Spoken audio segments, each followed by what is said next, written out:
नमस्कार मंडळी, पुन्हा एकदा माझ्या यूट्यूब चॅनलमध्ये तुमचं स्वागत आहे। तर आज मी बनवणार आहे शिमला मिरची फ्राय। तर तुम्ही माझ्या चॅनलवरती नवीन असाल तर मला सबस्क्राइब, लाईक व शेअर करायला विसरू नका।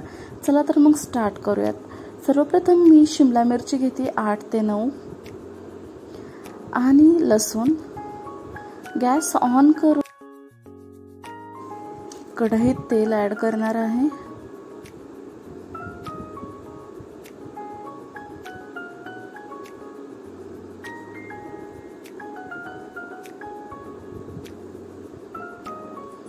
तेलाला छान गरम होऊन देऊयात आपण।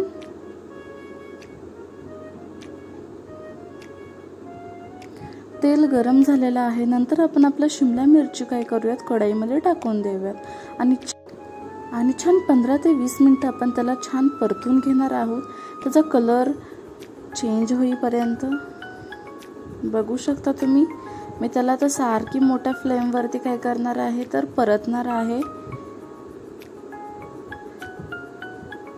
शिमला मिरचीवरती हळूहळू काय होणार आहे, जसं जसं आपण त्याला परतत राहणार तसं तसं त्याच्यावरती छोटे छोटे फोड येत राहणार आहेत। बघा, तुम्हाला दिसतंय बघा।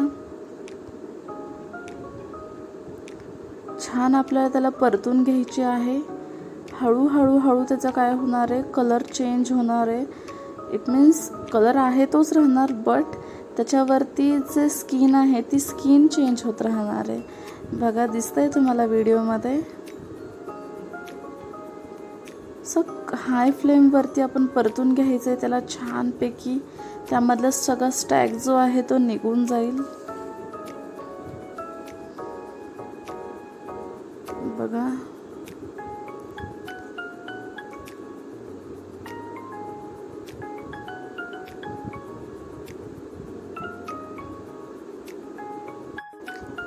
शिमला मिरची छान भाजून झालेल्या आहेत, दिसतंय तुम्हाला व्हिडिओमध्ये। बघा,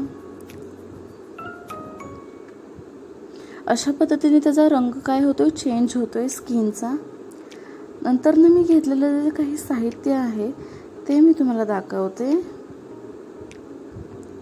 बघा, या ठिकाणी मी आलं लसूण खोबरं पेस्ट घेतलेली आहे। नंतर लसूण घेतलेला आहे बारीक चेचून, कोथिंबीर घेतली आणि कढीपत्ता घेतलेला आहे। कढईतली सर्व शिमला मिरची बाहेर काढून घेतल्यावर आपण उरलेल्या तेलामध्ये थोडंसं अजून तेल ॲड करणार आहोत।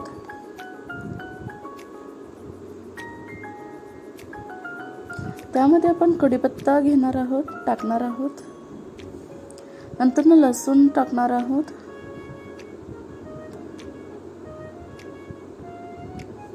कोथिंबीर टाकणार आहोत आणि हे सर्व साहित्य आपण छान हलवून घेऊयात। आलं लसूण पेस्ट पण आपण त्यात ॲड करूयात।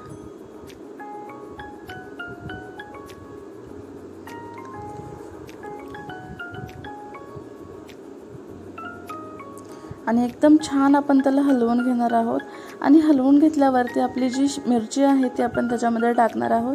10 ते 15 मिनिटं वाफ येईपर्यंत आपण त्याला त्यात ठेवून नंतर आपण ती उघडल्यानंतर तुम्हाला असं ते दिसेल। सो व्हिडिओ कसा वाटला नक्की सांगा।